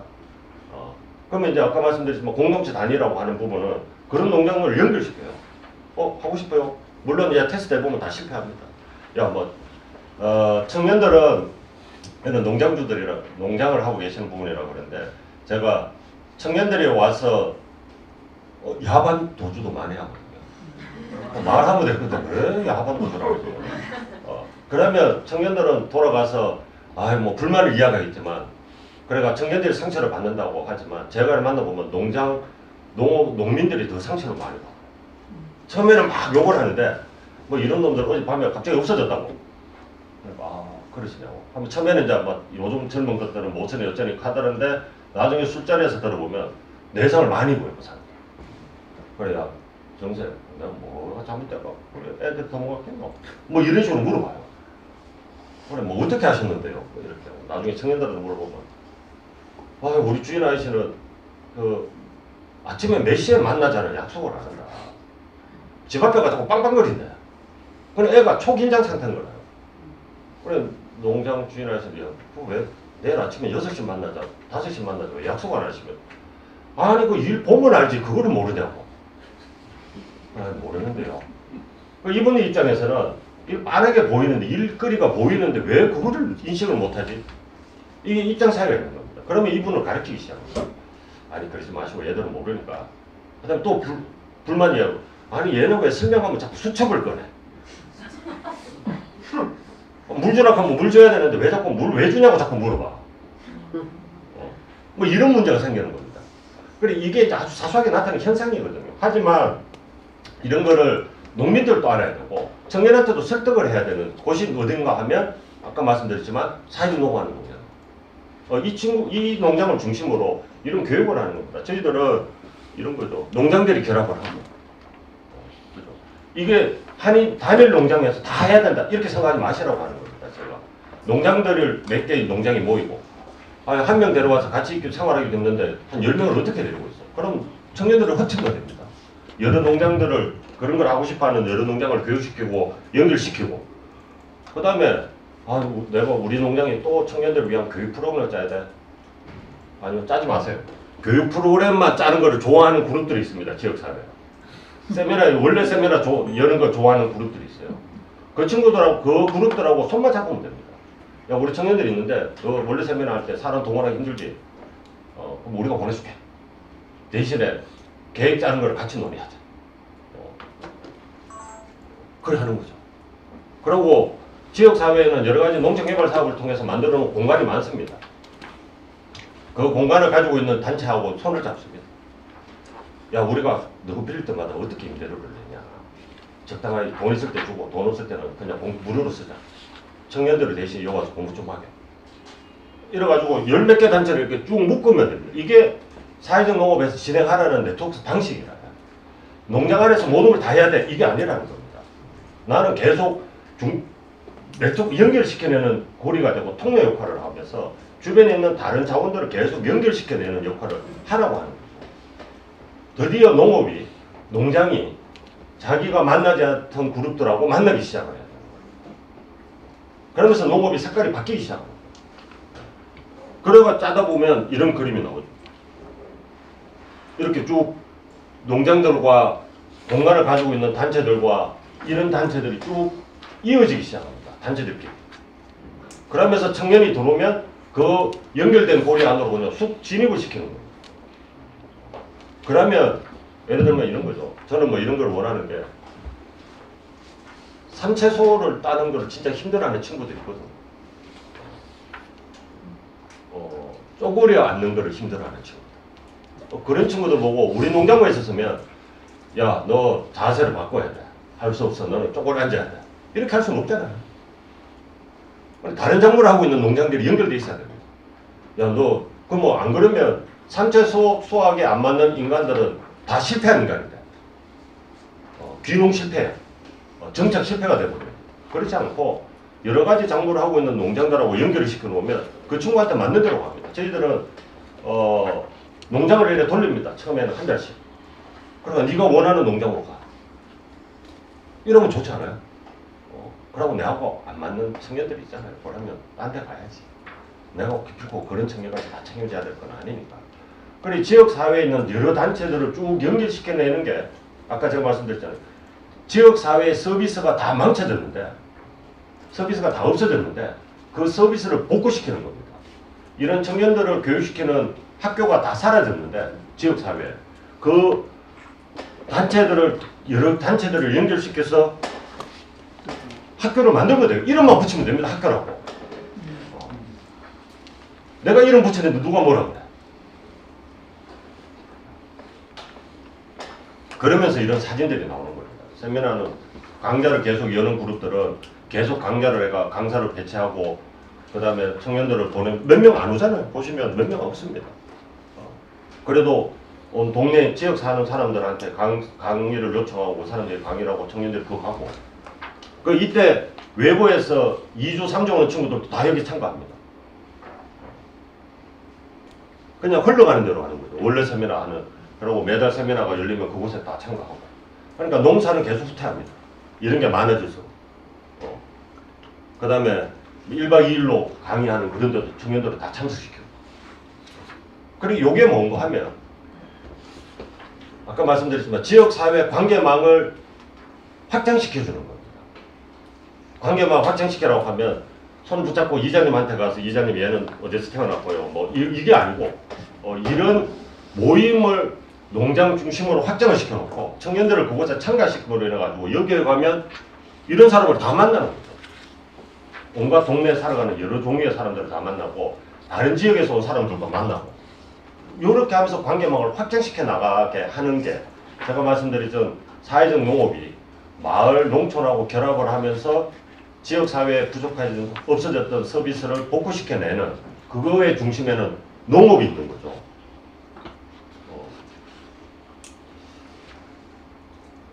농업이 있는 거죠.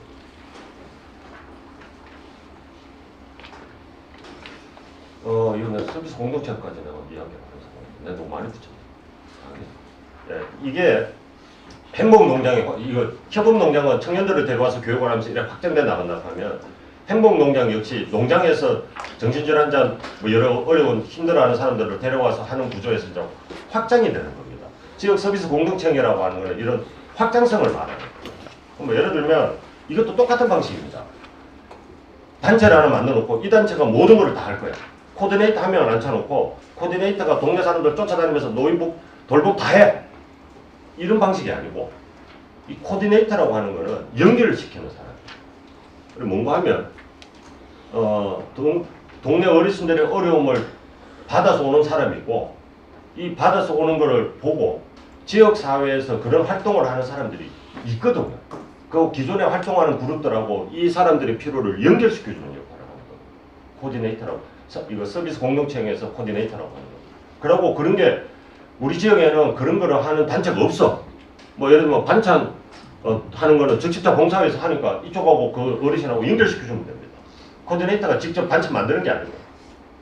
그리고 이 단체에서 봤을 때 우리 동네에는 뭐 한 액션을 뭐 직권제 주는 걸 해야 되는데 직권제 주는 사람이 없어. 직권제 주는 단체를 만들면 돼요. 그리고 이쪽에서는 계속 중간에 앉아가지고 계속 연결고리를. 왜냐하면 지역사회의 최대의 딜레마는 넓은 공간에 소수가 있다 보니까 정보의 흐름이 끊어진다는 한계가 있습니다. 그거를 다시 연결시켜주는 게 서비스 공동체형이고, 마지막으로 보여드리는, 아까 제가 처음에 보여드린 농업이 뭔가 라고 했을 때, 농업은 원래는 요것만 농업이라고 했습니다.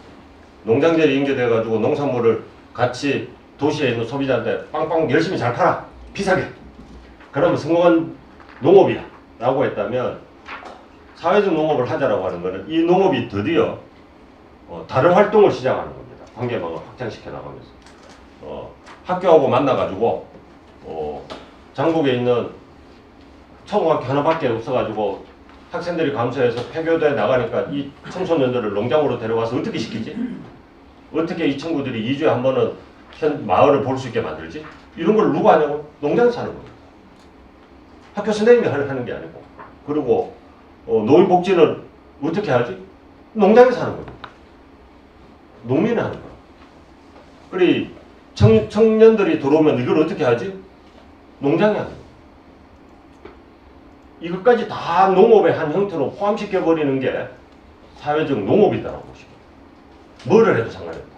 그런데 농사를 생산하는 거 말고 나머지 거 하고, 청년들을, 특히 이제 이쪽은 청년들을 받아서 어떻게 할 거냐라는 부분을 하는 게 사회적 농업이다. 이거를 통해 가지고 우리가 하려고 하는 거는 우리 농장의 경제적인 혜택이, 이득이 더 올라가야지가 아니고, 제가 청년들을 데리고 있는 그룹들, 오늘 모이신 분들이 중요한 이유가 전국면에서 여러 행복농장도 마찬가지고, 전국면 자체에서 여러 활동이 가능한 이유는